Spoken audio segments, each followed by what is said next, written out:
মা, তুই তুই এটা কেন করলি মা? কেন বললাম?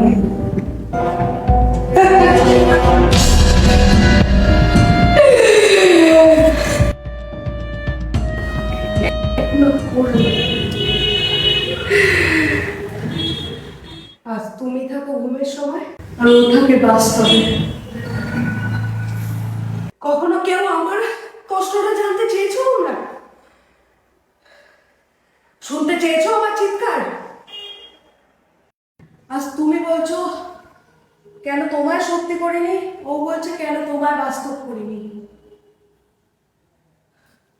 আমার চিৎকার কখনো শুনতে চেয়েছো তোমরা? ফিরে চেয়েছো কখনো আমার দিকে? তোমরা সবসময় নিজেদের নিয়মে নিজেরা চলেছো, কখনো আমার দুঃখটা বুঝতে চাওনি। আর নিয়তি, তোমার মুখে যে এত বড় বড় কথা, বলো তো চেষ্টা করিনি? স্বপ্নকে সত্যি করতে গেলে ভয়ঙ্কর নিয়তি, আর নিয়তিকে মানতে গেলে স্বপ্নকে শেষ করতে হবে। আজ তোমরা দুজনেই এই রঙ্গমঞ্চ ধরে দাঁড়িয়ে আছো, কিন্তু বলো তো এই ব্যক্তির জায়গাটা কোথায়? আচ্ছা, তাহলে তাহলে এইভাবে? হ্যাঁ, এইভাবে। এই তোমাদের বড় দোষ বন্ধু, মানুষদের একদম ধৈর্য নেই। যা বলেছ। এই দেখো না, এই একটু একটু করে বেড়ে উঠছিলাম, হঠাৎ করে বেড়ে ফেললো। কখনো মানুষকে ভুলিও না, তুমি সত্যি হও। মানুষকে স্বপ্ন দেখিও না, কারণ দেশে সেরা তোমাদের পৌঁছানোর পথটা কিন্তু খুব কঠিন।